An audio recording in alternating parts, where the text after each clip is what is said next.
आज पुणे येथील पत्रकार परिषदेमध्ये अक्कलकोटला माझ्यावर जो खुनी हल्ला झाला त्याच्या संबंधामध्ये संभाजी ब्रिगेड आणि माझे सगळे सहकारी मित्र पक्ष संघटना यांच्या वतीने आम्ही आमची भूमिका मांडण्यासाठी इथं आलेलो आहे। या ठिकाणी श्याम कदम जे आहेत आमचे संभाजी ब्रिगेडचे सोलापूरचे जिल्हाध्यक्ष आहेत, सोमेश्वर आहेर हे आमचे महाराष्ट्राचे उपाध्यक्ष आहेत, संभाजी भोसले संभाजी ब्रिगेडचे सोलापूरचे जिल्हाध्यक्ष आणि ज्यांच्यामुळे मी आपल्या समोर आज दिसतोय, कारण त्यांच्या सतर्कतेमुळे मी वाचलो। आमच्या ताई आहेत, सगळ्या महिला आघाडीच्या आहेत।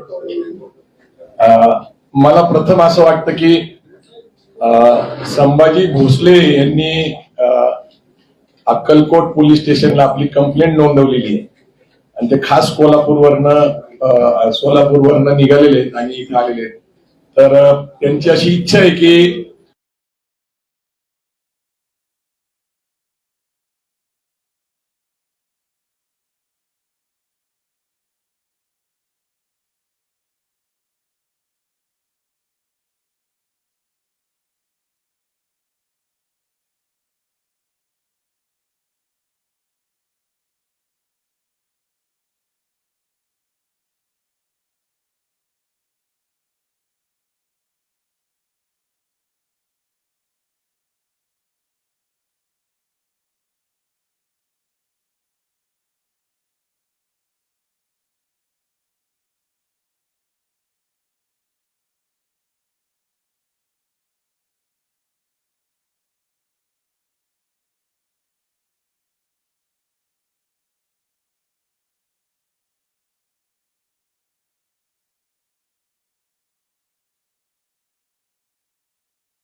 हा जो मुद्दा आहे हे मी का अधोरेखित करतोय ते नीट समजून घ्या. देवेंद्र फडणवीस यांच्या पाठीशी आहेत हे ते म्हणतायत. ते गृहमंत्री आहेत, ते आजचे मुख्यमंत्री आहेत आणि कायदा सुव्यवस्थेची त्यांच्यावर जबाबदारी आहे. न्याय विधी खातं त्यांच्याकडे. आता हा दुसरा व्हिडिओ जो समाज माध्यमामध्ये कालच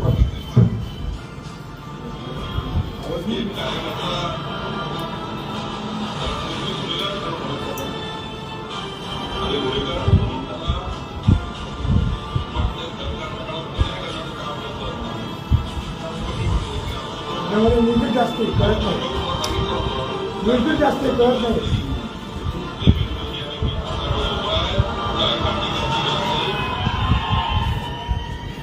या व्हिडिओमध्ये स्वतः बावनकुळे काय म्हणतात ते महत्वाचं. ते म्हणतात की मागच्या सरकारने दीपक काटेकरांना गुन्हेगार ठरवलं. मुद्दा नंबर 1. तर त्यांना ते म्हणतात की मला तुमचा गर्व आहे आणि तुम्ही आता काम करा, तुमच्यावर जबाबदारी दिली जाईल, तुम्ही घाबरू नका, तुमच्या माग देवेंद्र भाऊ आणि बावनकुळे स्वतः म्हणतात मी तुमच्या पाठीशी. आता जामीन देणं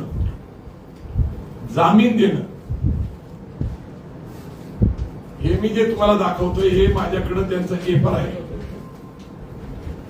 एका गुन्हेगाराला जामीन मिळवून देणं याच्यावर गंभीर स्वरूपाचे गुन्हे आहेत आणि ते दिल्यानंतर त्याला एक टास्क देणे, जिची योजना मी सांगितलं की संघ परिवारामध्ये शिवराय फुले शाहू आंबेडकरांची विचारधारा, राज्यघटनेची समता, बंधुता, न्याय, तत्व, मानवता हे जे विषय आहेत हे सगळे आता थांबले पाहिजेत. राजकीय दृष्ट्या या सामाजिक संघटना ज्या आहेत त्याच्यामध्ये बामसेप असेल, बहुजन समाजाच्या अनेक संघटना, त्यापैकी वंचित बहुजन आघाडीचा एक विषय आहे, मराठा सेवा संघ, संभाजी ब्रिगेड. तर गेल्या महिन्यामध्ये अशी मीटिंग झाली होती की यांचा बंदोबस्त केला पाहिजे. मी जे सांगतोय ही न्यायालयाने दिलेली पेपर आहे. आता खर तर त्यांना आर्म ऍक्ट प्रमाणे जामीन मिळू शकत नाही. मग जामीन दिला कोणी? आणि ज्या अर्थी स्वतः दीपक काटे हे प्रदेशाध्यक्ष बावनकुळेंना गॉडफादर म्हणतात, त्यांचं संभाषण व्हायरल झालेलं आहे. गॉडफादर म्हणतात. आता गॉडफादर आहेत आणि गॉडफादर म्हणतात की तुम्ही काही करा, तुमच्या मागे देवेंद्र फडणवीस आहेत आणि मी स्वतः आहे आणि मला जीवे मारण्याची जी काय, मी तुम्हाला सांगतो, मला भारतीय जनता पार्टीच्या कार्यकर्त्यांबद्दल प्रचंड आदर आहे. RSSच्या कार्यकर्त्यांबद्दल प्रचंड आदर आहे, कारण आमची त्यांची वैचारिक लढाई. तशी पार्श्वभूमी जर कुणाची असेल वैचारिक लढाईची तर आम्ही त्यांच्याबरोबर चर्चा करायला तयार आहे. आता मला सांगा, एक षडयंत्राचा भाग मागच्या काही महिन्यापासून ते अशी मागणी करतायत सातत्याने की संभाजी ब्रिगेड हा एकेरी उल्लेख असल्यामुळे संभाजी महाराजांचा अपमान होतो. त्यांनी माझ्याशी फोनवर संपर्क साधला तर मी त्यांना कायदेशीर मर्यादा अशा आहे की ही संघटना आपल्या धर्मदाय आयुक्त हे जज असतात, लक्षात ठेवा. ही काही साधी व्यक्ती नाही.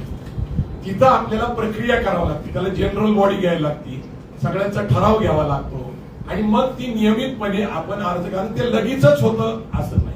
पण जसं आम्ही ही प्रक्रिया सुरू केली तसं असं लक्षात आलं की 10 वर्षापूर्वी मुंबईमध्ये छत्रपती संभाजी ब्रिगेड ही सचिन कांबळे एक सहकारी आमचे पूर्वीचे त्यांनी रजिस्टर केली आणि त्यांचं काम चालू आहे. त्याचे ऑडिट रिपोर्ट असतात, वार्षिक अहवाल असतात आणि त्यांची संघटना आणि आमची संघटना याच्यामध्ये छत्रपती शब्दाचा अंतर आहे. पण आता तो छत्रपती शब्द परत आम्हाला मिळवायचा असेल तर एक तर सचिन कांबळेंनी संमती दिली पाहिजे आणि त्यांची संघटना थांबवायला लागेल किंवा त्यांना आम्हाला सहकार्य करून घ्यावं लागेल. तर आता हे वेगवेगळे विचार असतात, परंतु याच्यात मर्यादा मी त्यांना सांगितल्या. उदाहरणासाठी मी त्यांना सांगितलं की डॉक्टर अमोल कोल्हे आणि आम्ही एक सिरियल निर्माण केली होती स्वराज्य रक्षक संभाजी. त्यावेळेस एकेरी उल्लेख छत्रपती नाव असलं पाहिजे असे अनेक लोकांनी मागण्या केल्या होत्या, धमक्या पण दिल्या होत्या. तर आम्ही त्यांना समजून सांगितलं की सेन्सर बोर्डाकडे 20 सिरियल आणि चित्रपट रेजिस्टर्ड आहेत. आता सध्या इतिहास काळातले अनेक चित्रपट येतात, तुम्ही बघितलं छावा चित्रपट आला होता. तर अशा रेजिस्टर केलेल्या असल्यामुळे त्या लेखक, डायरेक्टर आणि प्रोड्युसरच्या परवानगीशिवाय आम्हाला ते नाव वापरता येत नाही. आम्ही त्यांच्याशी व्यवस्थित चर्चा केली, तो विषय संपला. मधल्या काळामध्ये कोल्हापूरचं एक उदाहरण घेता येईल, शिवाजी विद्यापीठ. तर शिवाजी विद्यापीठ जे आहे याच्यासाठी समिती नेमली होती, त्यातले डॉक्टर जयसिंगराव पवारांनी भूमिका घेतली की त्यावेळेस शिवाजी विद्यापीठ नाव का कायम झालं. इतिहासातला दाखला देऊन छत्रपती शिवाजी महाराज विद्यापीठ नाव हे माग विषय पडला. हे मी त्यांच्याशी व्यवस्थित बोललो, त्यांनी ते मान्यही केलं.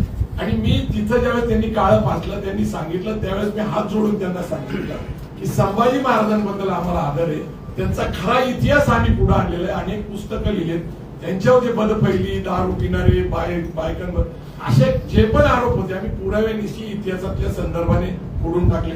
संभाजी महाराज हे संस्कृतचे पंडित होते, बुधभूषण हे त्यांनी पुस्तक लिहिलं होतं, ते आम्ही प्रकाशित केलेले. पण त्यांच्याशी संवाद व्यवस्थित झालेला होता आणि तो संवाद चालू होता. परंतु एक कार्यक्रम त्याला देण्यात आला होता, कारण राजकीय दृष्ट्या आमची जी विचारधारा पुरोगामी आहे ही त्यांना घातक वाटते बहुमत मिळण्यासाठी. सातत्याने 2014 पासून भारतीय जनता पार्टी ही बहुमतासाठी प्रयत्न करते. 2 पक्ष फोडलेले आहेत त्यांनी, टक्केवारी कमी पडत असल्यामुळे एकनाथ शिंदे, अजित पवारांना घेऊन त्यांनी आता सत्ता स्थापन करून एक अनैसर्गिक सत्ता याच्यासाठी म्हणतो पुरोगामी आणि प्रतिगामी हे एकत्र येऊन सत्ता स्थापन करतात. आता प्रश्न पुरोगामी ज्यांनी पाठिंबा दिला त्यांना आहे की पुरोगामी विचाराच्या कार्यकर्त्यावर हल्ला झालाय, आता अजितदादा आणि राष्ट्रवादी काँग्रेस पक्ष काय भूमिका घेणार हा आम्ही प्रश्न त्यांच्यावर सोडतो. त्यांच्यावर आमचं काही चाललेलं नाहीये. मला हा विषय राजकीय करायचा नाहीये. दाभोळकरांची हत्या झाली, त्यांचा मास्टर माइंड आणि त्यांच्यावर जे काय हल्ले झाले ते पण गुन्हेगारच होते. ही पुण्यातली घटना आहे. त्याच्यानंतर कोल्हापूरला कॉम्रेड पानसरे असतील, कर्नाटकमध्ये गौरी लंकेश असेल किंवा कलबुर्गी असतील, हे लेखक विचारवंत होते. गेल्याच काही दिवसापूर्वी ऑस्कोचा कायदा पारित झाला अर्बन नॅक्सलाइट साठी. अशा संघटना, असे नेते, अशा प्रकारचे कृत्य करणारे काही लोक म्हणतात की डाव्या चळवळीसाठी तो कायदा आहे. हा कायदा गरजेचा होता का? इंडियन पिनल कोडच्या प्रमाणे अत्यंत सक्षम कायदे असताना हे असे कायदे केले जातात. जर खरंच सरकारला वाटतं की बाबा जनतेचं आणि कार्यकर्त्यांचं विचाराचं संरक्षण झालं पाहिजे, मुख्यमंत्री तर सभागृहात खोटेच बोलले. त्यांनी सांगितलं गायकवाडांनी सहकार्य केलं नाही. मी कुठलं सहकार्य केलं नाही, माझे कार्यकर्ते बरोबर आहेत. तिथं केस नोंदवली जात नव्हती, केस नोंदवून घेतले. ते म्हणतात फक्त शाई टाकली, ठीक आहे आम्ही उद्या त्याला सोडून देऊ. म्हणजे हा सरकार पुरस्कृत हल्ला होता. याच्यासाठी मी पहिल्यांदा सांगतो की देवेंद्र फडणवीस हे मुख्यमंत्री आहेत, गृहमंत्री आहेत, कायदा आणि न्याय हे त्यांच्याकडेच खात आहे. आणि मी तुम्हाला 2 व्हिडिओ तुमच्याच माध्यमातून आलेले, हे बावनकुळे हे कशा प्रकारे ताकद, पाठिंबा, विश्वास देतात. दीपक काटे त्यांना गॉडफादर म्हणतात. हे नातं तुमच्याच माध्यमातून मी अधोरेखित करतो. माझी आज अशी मागणी आहे की सरकारला जर नैतिकता शाबूत असेल तर या घटनेचा मास्टर माइंड हे बावनकुळे आहेत, जे आता महसूल मंत्री आहेत, ते 2 नंबरचे मंत्री आहेत. ते खोटं बोलतायत सभागृहात आणि प्रचार प्रसार माध्यमापुढे. मी त्यांच्याच भाषणाचे 2 उदाहरणं दिली, एक नाही. आणि त्यांची ऑडिओ क्लिप अवेलेबल आहे त्यांच्या सहभागाची. आणि पूर्ण नियोजनबद्ध पद्धतीने बामसेफ संघटना संपवणे, संभाजी ब्रिगेड, मराठा सेवा संघ, वंचित आणि ज्या ज्या चळवळीतले कार्यकर्ते त्यांना संपवण्याची योजना बनवलेली. आपण पार्टी विथ डिफरन्स म्हणतो. मग पार्टी विथ डिफरन्स बघितलं आणि महाराष्ट्राचं राजकीय जे काही आता वातावरण आहे जी भीती आहे, राज्यकर्ते आता पक्षांतर करतायत सातत्याने ते बघतायत, पण सामाजिक कार्यकर्त्यांचा बंदोबस्त करायला लागतो, कारण हे कट्टर असतात विचारांची, यांना आमदारक्या खासदारक्याची भुरळ पडत नाही. मग यांना काय करायचं तर त्यांना संपवायला लागतं. म्हणून मी एवढंच शेवटचं सांगणार आहे की महात्मा फुलेंच्यावर मारेकरी घातले, शाहू महाराजांवर घातले, बाबासाहेब आंबेडकरांवर घातले, हा यांचा वारसा आहे मारेकरी घालण्याचा, ते गांधी हत्यापर्यंत. आता सध्या गोपाळ गोडसेंचा सगळ्यात जास्त पुरस्कार केला जातो, त्यांची नाटकं दाखवली जातात, सावरकरांचा ते विषय मांडतात, सावरकरांचं अर्ध आयुष्य स्वातंत्र्याचं, आणि त्याच्यानंतर त्याच्याबद्दल वाद आहे, मी त्याच्याबद्दल बोलणार नाही. परंतु जी मानसिकता आहे, जी विकृती आहे, आणि इथं एक लक्षात घ्या, लोकशाहीमध्ये अनेक विचार पक्ष संघटना एकत्र काम करतात, याला लोकशाही म्हणतात.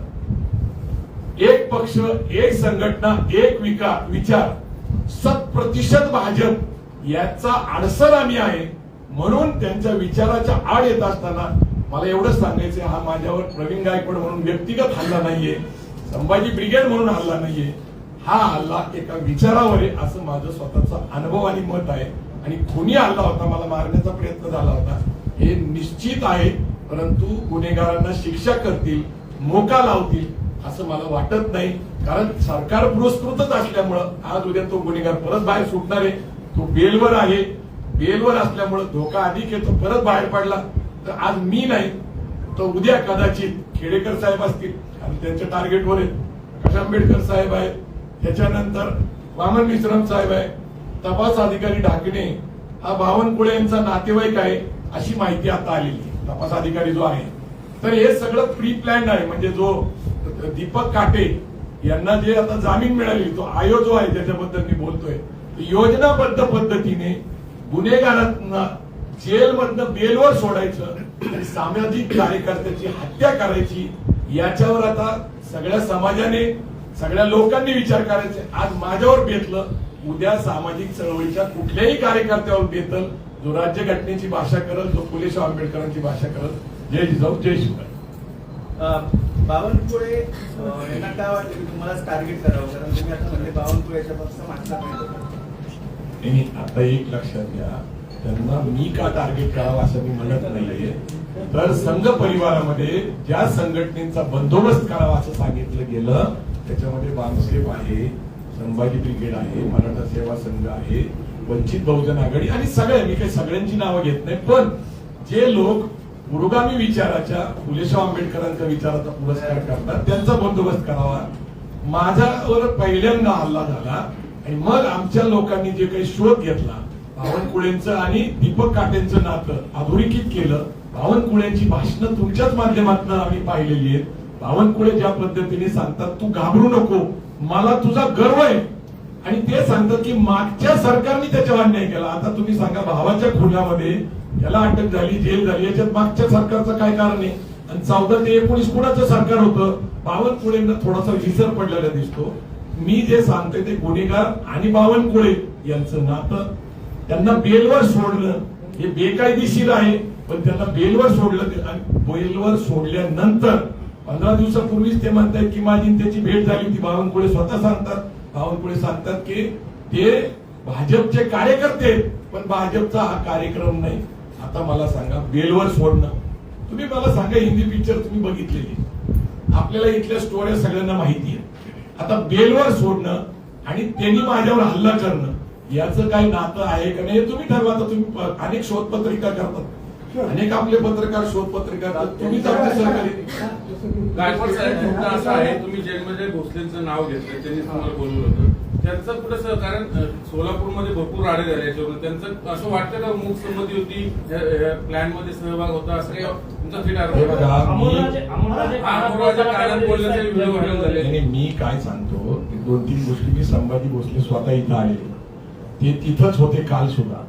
पहिली गोष्ट काय, पोलिसांना हे लोक तिथं आल्याची माहिती आहे, आयोजकांना हे अशा प्रकारचं कृत्य करणारे हे माहिती आहे, परंतु मला गाफील ठेवलं गेलं आयोजकांच्या वतीने आणि पोलिसांच्या वतीने.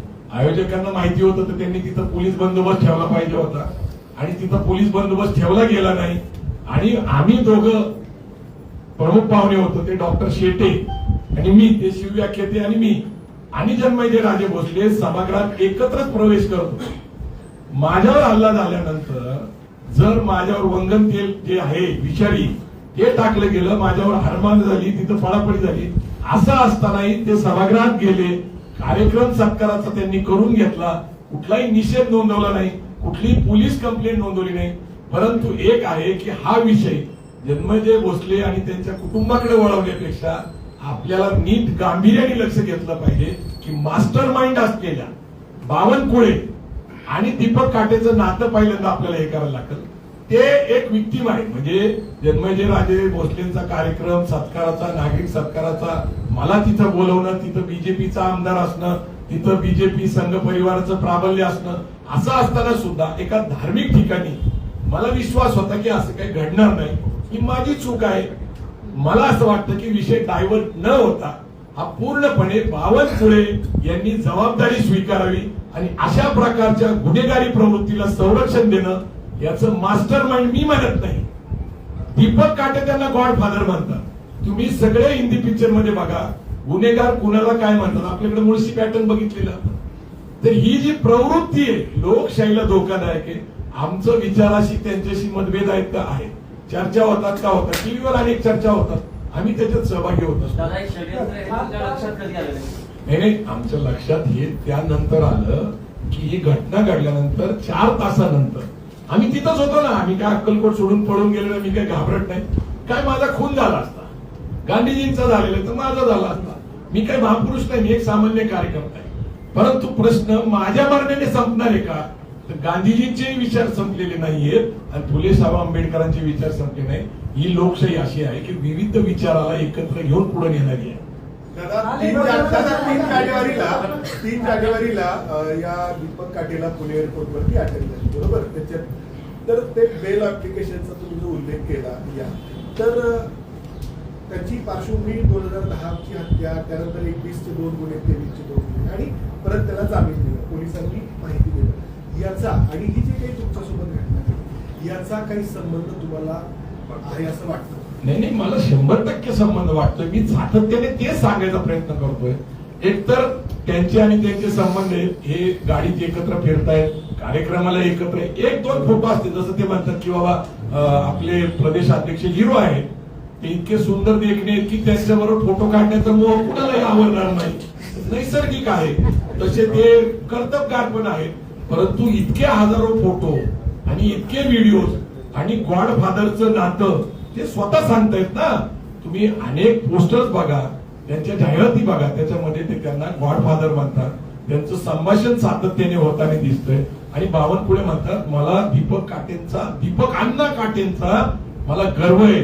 आणि तुम्हाला जर काय वाटत असेल तर देवेंद्र भाऊ आणि मी तुमच्या पाठीशी आहे.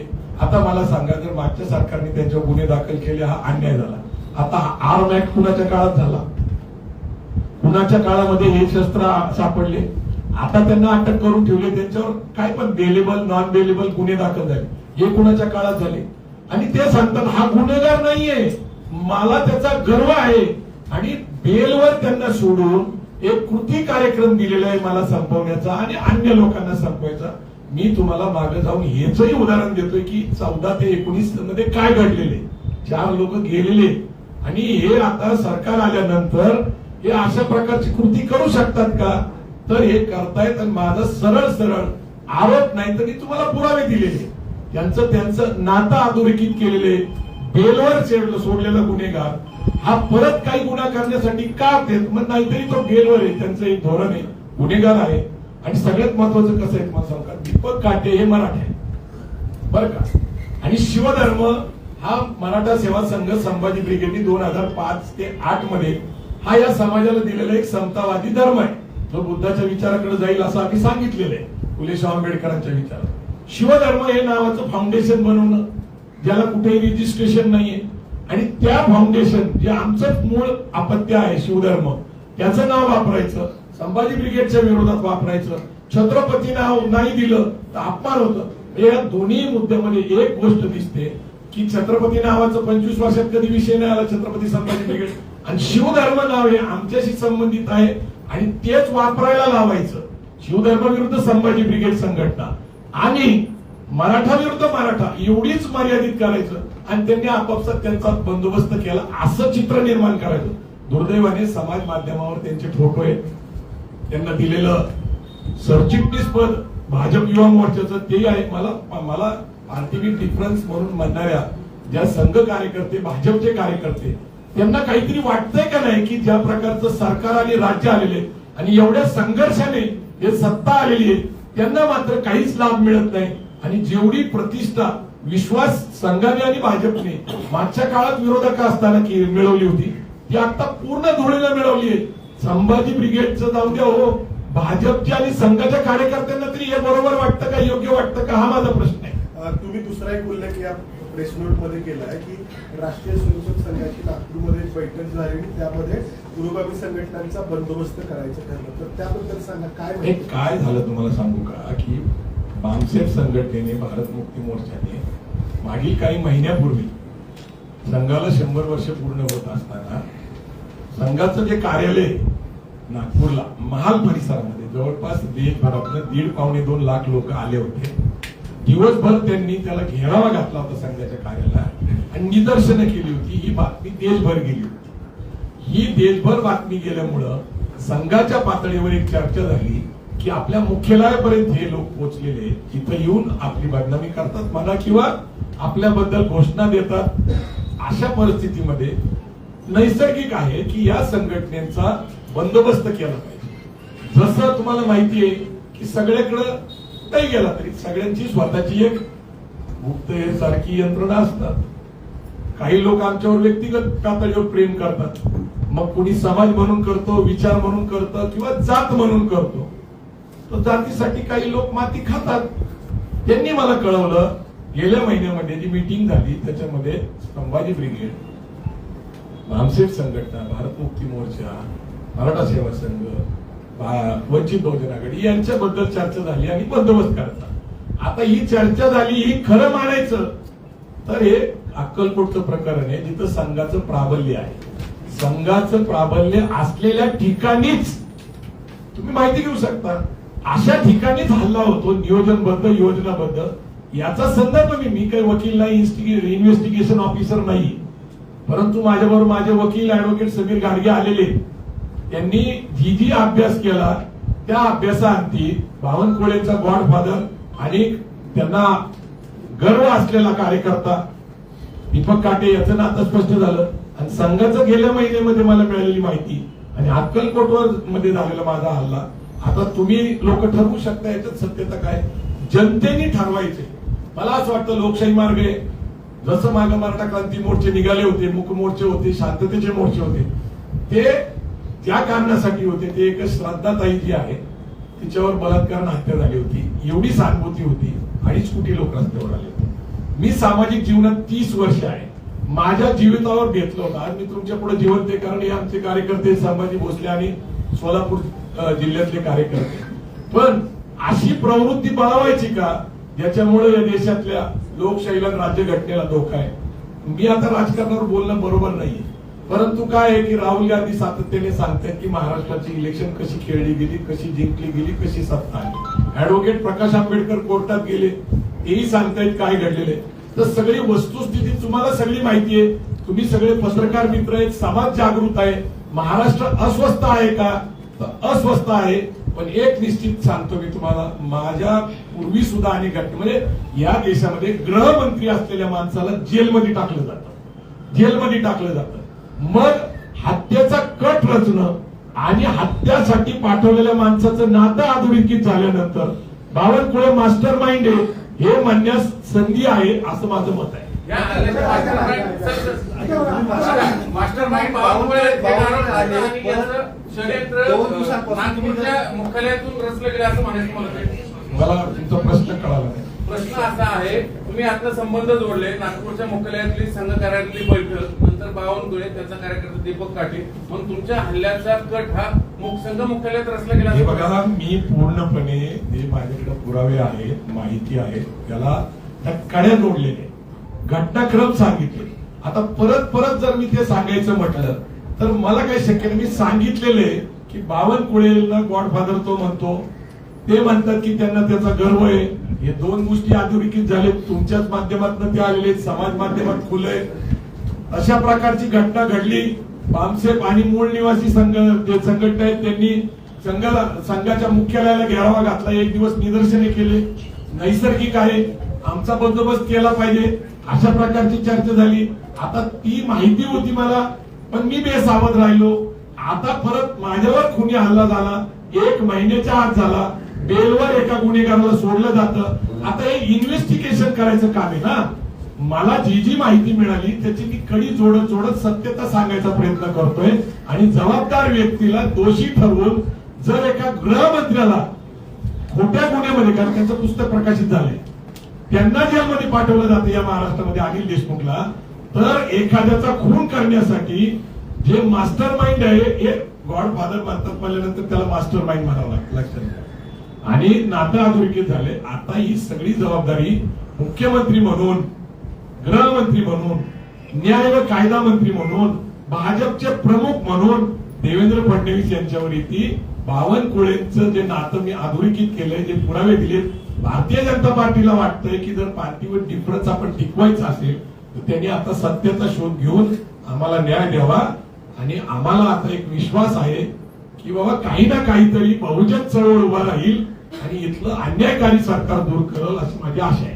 गेल्या 2 दिवस ऐका ना, म्हणजे तुम्ही आता बावनकुळे हे याच्यातले मास्टर माइंड आहेत असं तुम्ही आरोप केलाय. मात्र 2 दिवसांपासून तुम्ही जे काही नाव घेत आहे, जन्मजय भोसले यांचं पण नाव घेत आहे, पण तुम्ही असं सुचवू इच्छिता की त्यांचा देखील यामध्ये हे बघा, मी काही सुचवत नाही. माझी काही एवढी पात्रता नाही. जी काही घटना घडलेली आहे आणि ज्या काही घटनेचा आम्ही शोध घेतला, मी काही अचानक काही तुमच्याकडे येऊन प्रसिद्धीसाठी पत्रकार परिषद घेत नाही. मी जो अभ्यास केला, जी माहिती गोळा केली, मी जे पुरावे, आता तुम्ही हे जजनी दिलेलं बेल आहे, त्याच्यात काय सांगितलेलं आहे की दीपक काटेवर कुठलेही गुन्हे नाहीये. आता दीपक काटेवर गुन्हे नाहीये तर सगळे म्हणतात खंडणीचा गुन्हा आहे, खुनाचा गुन्हा आहे. अशा पार्श्वभूमीवर त्यांना बेल देणं, की ते इंडियन पिनल कोडचा आधार दिलं, सगळं सांगितलेलं आहे. आता तुम्ही मला सांगा, त्याला बेलवर सोडणं, त्यांनी माझ्यावर हत्येचा कट रचणं, याच्यात त्याचा काय हेतू आहे? तो काय माझ्या बांधाला बांध आहे का? व्यावसायिक माझी काय भानगड आहे का? पैशाचं देणं घेणं आहे का? तर एक विचार आम्ही मांडतोय, समतेचा, बंधुताचा, न्यायाचा, मानवतेचा. आणि ते जे मनस्फूर्तीचे समर्थक आहेत, ज्यांना या देशातली राज्यघटना मान्य नाही, ते म्हणतायत ना 400 पार, ते म्हणतायत ना एक हाती सत्ता, ते म्हणतायत ना 100%. आता 100%च्या आड कोण येतोय? आमचा विचार येतोय. 400 पारच्या आड कोण येतोय? आमचा विचार येतोय. मग आमचा विचार जर संपवायचा असेल तर तो कसा संपवायचा? तर माझ्यावर हल्ला केल्यामुळे मी तुम्हाला सांगतो, गौरव मोरे सारखा एक हास्य विनोदी कलाकार जो लाखो लोकांना हसवतो, तो रडत होता माझ्यावर. आता तुम्ही मला सांगा, तो म्हणतो की तुमच्या जीवावर आम्ही कार्यक्रमाला जातोय, धाडस करतोय, विनोद करतोय. जो लोकांना हसवतोय तो घाबरलेला आहे. पुरोगामी चळवळीतले लेखक, वक्ते, कार्यकर्ते घाबरलेले.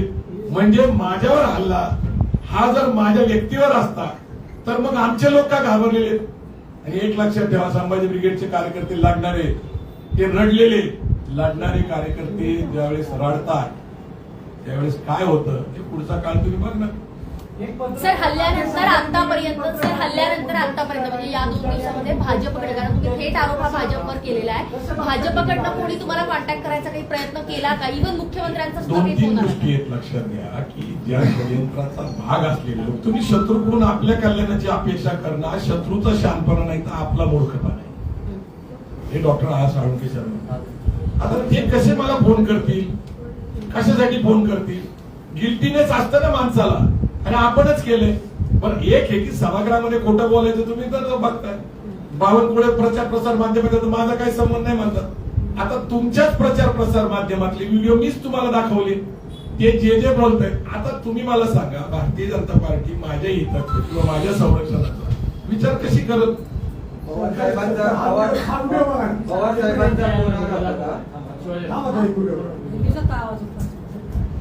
कारण आमची भूमिका इथे कायद्याचं राज्य आणि त्याच्यामुळे प्रवीण गायकवाडांनी स्वामी समर्थांच्या विषयी जे काही अनुचित उद्गार काढलेले आहेत, त्या अनुचित उद्गाराला एक उत्तर द्यायचं म्हणून काही कार्यक्रम कार्यकर्त्यांनी त्या प्रकारचं शाही फेकण्याचं त्या ठिकाणी काम केलं आणि त्याच्यावर सुद्धा आम्ही कारवाई केलेली आहे.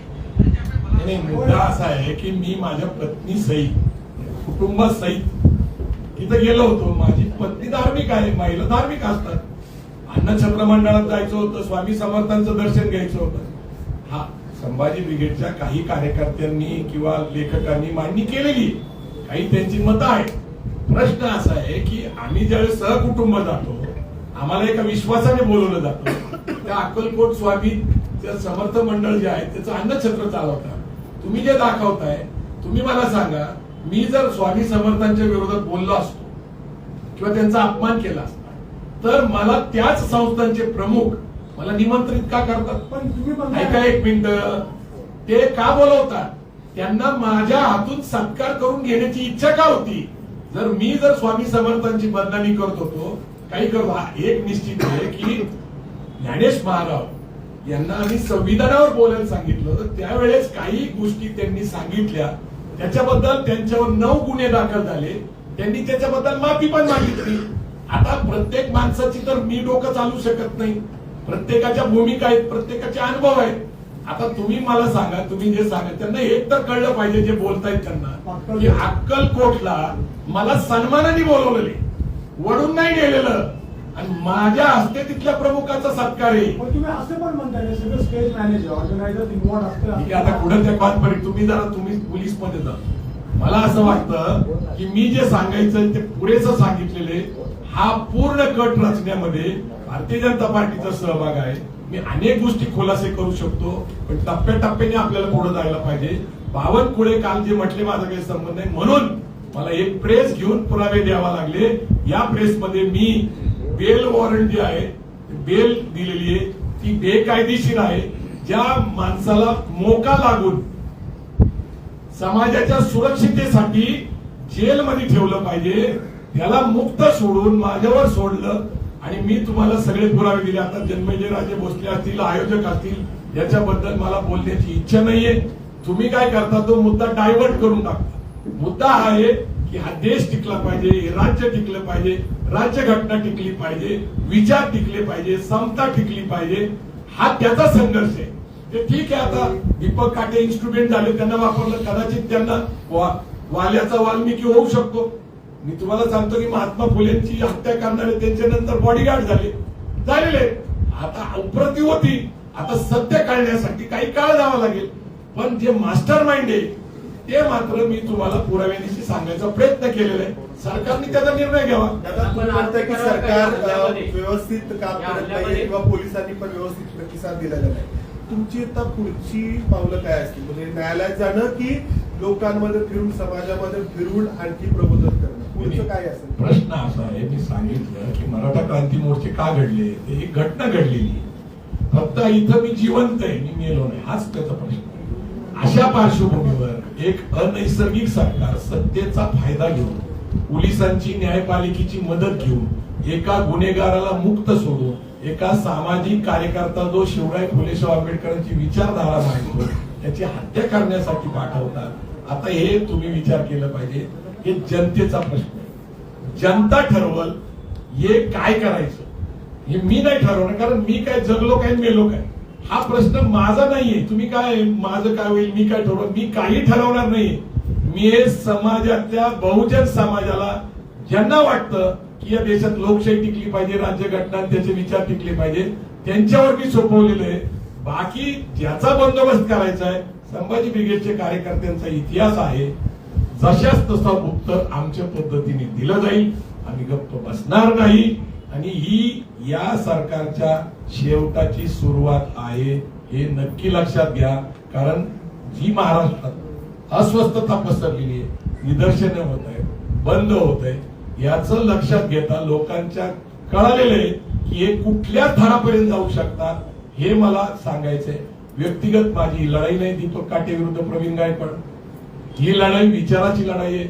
आणि खोटं सांगून संभाजी महाराजांचा अपमान करतात, हे खरंच नाहीये ना. आणि आम्ही संवादाला तयार होतो ना, बोलत होतो ना सातत्यात, त्यातल्या तांत्रिक अडचणी सांगितल्या गेल्या. मुख्य विषय डायव्हर्ट होऊ नये म्हणून परत सांगतो की गॉडफादर हे दीपक काटे कुणाला म्हणतात, बावनकुळे हे आजचे मंत्री त्यावेळेस प्रदेशाध्यक्षांना म्हणतात, बावनकुळे म्हणतात की मला त्यांचा गर्व आहे, ते गुन्हेगार नाहीये आणि मी आणि देवेंद्र भाऊ हे आम्ही तुमच्या पाठीशी आहे. मी एक नाही तर तुम्हाला 2 व्हिडिओ दाखवले, अनेक व्हिडिओ उपलब्ध आहे. मी आपला वेळ खर्च करू शकत नाही. अनैसर्गिक विचाराने एक सत्तेत आलेलं सरकार अधिक ताकदवान होण्यासाठी बहुजन समाजाच्या नेत्यांचा बळी देत असेल तर मला असं वाटतं की महाराष्ट्रामध्ये फार विदारक परिस्थिती आहे, विचित्र परिस्थिती आहे. कदाचित महाराष्ट्राचा पुढचा बिहार होईल. आता बिहारी इथं आले अन्न खाण्यासाठी तर त्यांच्याबद्दल आपली तक्रार आहे, पण महाराष्ट्राचा बिहार होतोय याच्याबद्दल कुणालाच जर काय वाटत नसेल, महाराष्ट्रात शांतता असेल तर प्रगती होऊ शकते. मी शेवटचं एवढं सांगतो की मी 2018 पासून बहुजन समाजाला अर्थकरण, उद्योजकता, व्यावसायिकता, जागतिक संधी याच्यामध्ये ऑस्ट्रेलिया, कॅनडा, अवघा मुलूक आपलं हे व्याख्यान देतोय. खाजगीकरण, जागतिकीकरणानंतर जगभर निर्माण झालेल्या संधीचं दुबई दाखवतोय, जगभर घेऊन जातोय, त्यांचं अर्थकरण करतोय. परवापर्यंत आमच्याकडे माहिती की 52 देशामध्ये 20,000 माझे कार्यकर्ते हे वेगवेगळ्या देशात नोकरी उद्योगासाठी गेलेले. ही आम्ही एक आर्थिक चळवळ चालवतोय. अशा काळात मध्ये मी बेवस राहत होतो. मी संभाजी ब्रिगेड नावाने जरी काम करत असलो तरी तरुणांचं भविष्य घडावं, गुन्हेगारीकडे जाऊ नये, अशा काम करत असताना मी स्वतः बेसावध राहणार कारण मी कोणावर टीका करत नाही, मी कुठली भूमिका घेत नाहीये. आणि मग अशा काळामध्ये माझ्या ज्यावेळेस हल्ला होतो तर मग परत सुरुवात करावी लागते, नव्याने सुरुवात करावी. या हल्ल्यामध्ये ज्यांच्यावर तुम्ही आरोप करताय त्यांनाही आरोपी करण्यात यावं का? नाही, आता कसं आहे तुम्हाला मी सांगू का की आरोपीलाच अजून आरोपी केलं जात नाही ज्यांनी हल्ला केला. आता तुम्ही म्हणणार की यांनी करावं का त्यांनी करावं का? स्वतः तुम्हाला माहित असेल देवेंद्र फडणवीस हे चांगले कायदा तज्ञ, ते वकील आहेत, त्यांच्याकडे न्याय व विधी खाते आहे. आणि माझ्यापेक्षा एवढ्या शाण्या माणसाला, माझ्यासारख्या सामान्य कार्यकर्त्याला काय कळतंय त्यातलं? 5 वर्ष ते मागे मुख्यमंत्री होते, नंतर उपमुख्यमंत्री होते, त्यांना सगळं माहिती आहे ना. इंटेलिजन्स खातं आहे ना त्यांच्याकडं. अहो, जिथं पोलीस चौकीमध्ये गुन्हा नोंदवला जात नाही, मी त्याच्यासाठी संभाजी भोसलेंना बोलवले ना, साक्षीदार आहे, असं काही खोटं नाहीये. ते जात आहेत, ते आग्रह करतायत, तर पोलीस सांगतायत की शाईच पिकली होती, वंगण फेकलं, ते विषारी आहे, डोळ्यात गेले असते तर डोळे गेले असते. आम्ही वेळेत सावध झालो, पाणी मारलं. माझ्याबरोबर डॉक्टर होते. तुम्हाला माहितीसाठी सांगतो, माझ्या डॉक्टरांनी सांगितलं, मी पहिला माणूस बघितला एवढी घटना घडल्यानंतर साधा बीपी वाढला नाही. ज्याचा बीपी वाढत नाही त्याच्याबद्दल विचार करा. इशारा आहे का दादा? हा इशारा आहे का समज? चंद्रकांत किती वेळा इशाऱ्यावर बोलणार आहे? अहो, मी आखी सत्ता जाईल सांगतोय, तुम्ही कुठल्या विषयावर बोलताय? मला सांगा, शेवटाची सुरुवात आहे याचा अर्थ समजून घ्या की बहुजन समाजाला जर वाटत असेल आपल्या मुलांचं भविष्य घडवायचं, काय करायचंय? गुन्हेगारी एकतर वाढली पाहिजे म्हणून बेरोजगारी वाढवायची. मला काही जास्त राजकारणावर बोलायचं नाही, पण सध्याची स्थिती कशी आहे की अन्न सुरक्षा योजना ही 60,000 साधारणपणे 80 कोटी लोकांना, 60% लोकांना दिली जाते. अन्नधान्य घरी मिळतंय. शेतकरी सन्मान योजनेत 12,000 घरी मिळतात केंद्र आणि महाराष्ट्राचे. आणि लाडकी बहीण योजनेच्या माध्यमातून महिलांनाही भरपूर पैसे दिले. 60% समाज हा आर्थिक दृष्ट्या दुर्बल असल्यामुळे तो प्रावलंबी झालेला आहे. स्वावलंबी समाज निर्माण करण्यासाठी संभाजी ब्रिगेड. आता प्रावलंबी समाज जर 60% असेल तो अशाच प्रवृत्तीला पाठिंबा देईल जो आपल्याला अन्न देतोय, खायला देतोय, घरी बसले बसले पैसे देतोय. तर त्यांच्यामध्ये एक वैचारिक परिवर्तन करणं, स्वाभिमान निर्माण करणं, त्यांची अर्थकारणाची चळवळ त्यांनी स्वतः चालवणं, याच्यात गैर काय आहे मला कळत नाहीये. की सरकार रोजगार देत नाही आणि आम्ही रोजगारासाठी भांडतोय, आम्ही इथं मिळत नाही म्हणून परदेशातल्या संधी शोधतोय. अशा वेळेस मला असं वाटतं की चांगल्या तरुण भविष्य मी बघत असताना त्यांचं भविष्य, बेरोजगार कोण आहे? ज्यांच्याकडे डिग्री आहे पण नोकरी नाहीये, यांच्या भविष्यासाठी आम्ही प्रयत्न करतो. मी तुम्हाला अगदी खात्रीला आता नवीन डेव्हलपमेंट सांगतो की बीव्हीजी भारत विकास ग्रुप यांनी आता आंतरराष्ट्रीय स्तरावर लोक पाठवायचा निर्णय घेतलाय. संभाजी ब्रिगेडच्या ऑस्ट्रेलिया, तहत कॅनडा, अवघा मुलूक आपल्या या चळवळीने आणि त्यांच्याबरोबर एकत्र येऊन काम करायचे. आपल्याकडे जे काही लोक आहेत ते आणि ते एकत्र येऊन पुढच्या काळामध्ये 11 लाख तरुण महाराष्ट्रातले परदेशात जातील हे मी सांगत नाही, हनुमान गायकवाडांनी सांगितलेलं आहे मुलाखतीमध्ये. जपान, इटली, जर्मनी इथून अधिकृत मागणी आहे आपल्या लोकांची. तर ही आमची चळवळ ही चालूच राहणार आहे. पण जर विचाराची लढाईची तयारी असेल तर आमची तयारी आहे. परंतु तुम्ही जर हल्लेच करणार असाल तर त्याला जबाबदार तुम्ही.